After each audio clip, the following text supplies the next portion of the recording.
मित्रों नमस्कार। मैं उपेंद्र प्रताप सिंह अपने YouTube channel the Upendra show के इस अगले भाग में आपका हार्दिक स्वागत करता हूं। मित्रों,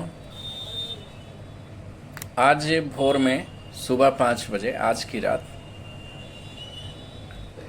बहराइच के एक गांव में 11 साल की बच्ची जो अपनी मां के साथ और 2 छोटे भाई उससे थे, सो रही थी। झोपड़ी का मकान था, न दरवाजे थे न कुछ भी था। सुबह 5 बजे भेड़िया आया और उसके गले को पकड़ के घसीटते हुए ले जाने लगा। उसके चिल्लाने पर उसकी माँ जगी, अपने 2 छोटे बच्चों को सहेजी, फिर उसका भाई और उसकी माँ सभी लोग चिल्लाए। आसपास के लोग जुटे और जुटने के बाद लाठी डंडा लेकर के जैसे ही उसे दौड़ाने की भगाने की कोशिश की, वो पास के गन्ने के खेत में जाके छुप गया। मित्रों, आपको बताते चलें कि एक बच्ची है जिसका नाम शिवानी है, 11 साल उम्र है। उसको आज रात 5 बजे भेड़िए ने हमला करके उसे घायल किया। उसकी माँ किराना देवी ने ये जानकारी प्रेस वालों को और न्यूज़ चैनल वालों को दिया। उन्होंने कहा कि मेरे 2 बच्चे और मेरी बेटी 11 साल की जो है साथ में सो रहे थे। मेरी 11 साल की बेटी जो शिवानी है, उसका गला पकड़ के भेड़िया घसीटते हुए ले जाने लगा। बचाव में हम लोग चीखे चिल्लाए तो आसपास के लोग आए और उन्होंने तेज़ आवाज़ किया और लाठी डंडे पटके तो भेड़िया छोड़ करके खेत में, पास के गन्ने के खेत में भाग गया, छिप गया। मित्रों, आपको बताते चलें कि बहराइच में अभी परसों, मतलब कल वाली रात में जो सुबह थी, आज वाली रात के पहले वाली, 5वां भेड़िया भी पकड़ लिया गया था। वो मादा थी।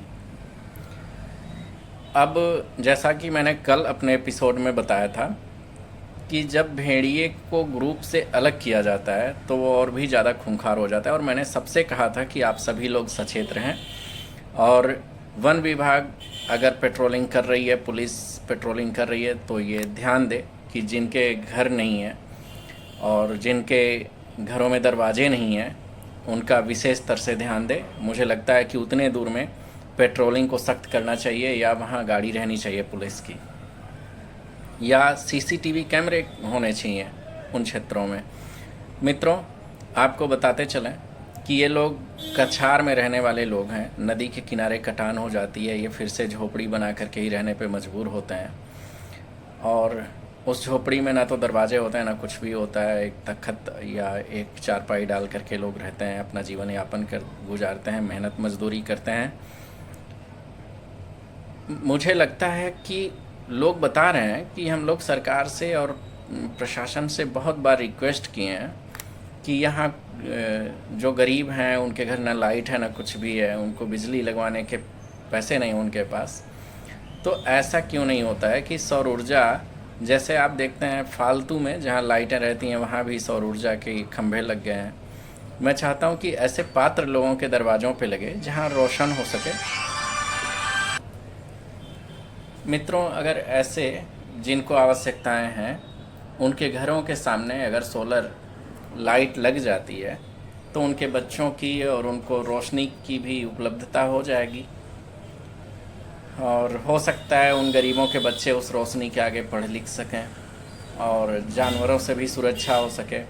अगर सरकार के कानों तक मेरी ये बात जा रही है तो एक बार ऐसे गांवों में, सिर्फ ये नहीं कि जहां भेड़िया अटैक कर रहा है वहां तो ज़रूरत है, लेकिन अभी भी ये चिन्हित किया जाए जो ऐसे गांव में इस तरह के गरीब हैं, झोपड़ी में रह रहे हैं, उनके घर बिजली नहीं है। मैं मानता हूँ सरकार अथक प्रयास कर रही है, लेकिन ऐसे लोगों के घरों के सामने सांसद निधि, विधायक निधि, तमाम निधि से देख रहे हैं सोलर लाइट्स लग रही हैं, तो वहाँ भी लगा दिया जाए। वो ज़्यादा बेहतर है। एक चौराहे पे ऐसे बिजली के खंभे वाली लाइट तो रहती ही है, वहाँ जहाँ ज़रूरत नहीं है वहाँ अगर लगा दी जाए तो ज़्यादा बेहतर होगी। मित्रों, एक बार फिर से भेड़िए पूरे प्रदेश में विभिन्न जनपदों में भेड़ियों का आतंक देखने को मिल रहा है। भेड़िया बहुत खूंखार जानवर है। अभी आपने देखा कि 10 लोगों की जान ले चुका है और लगभग 40 लोगों को घायल कर चुका है। और आज भोर में एक बच्ची को और इंजर्ड कर दिया। वो जिला अस्पताल बहराइच में जिला अस्पताल बहराइच में भर्ती है। मित्रों, मैं आप सभी से आग्रह करूंगा, आप अपने घरों पे बने रहें। जिनके घरों पे दरवाजे नहीं हैं वो रात में चौकसी करते रहें, या ऐसे लोगों के पास चले जाएं जहां घर है, जहां रह सकते हैं वो, या पंचायत भवन। मैंने देखा बहराइच में बहुत सारे लोग पंचायत भवन में या सरकारी संस्थानों में रह रहे हैं। ये प्रशासनिक जिम्मेदारी है कि ऐसे जगहों पे इन लोगों को शिफ्ट कर दिया जाए। और मैं उम्मीद करता हूँ कि आप सभी लोग मेरे इस विचारों से अवगत होंगे। मित्रों, मेरा ये एपिसोड आपको पसंद आया हो तो लाइक शेयर सब्सक्राइब ज़रूर करें। बहुत बहुत धन्यवाद।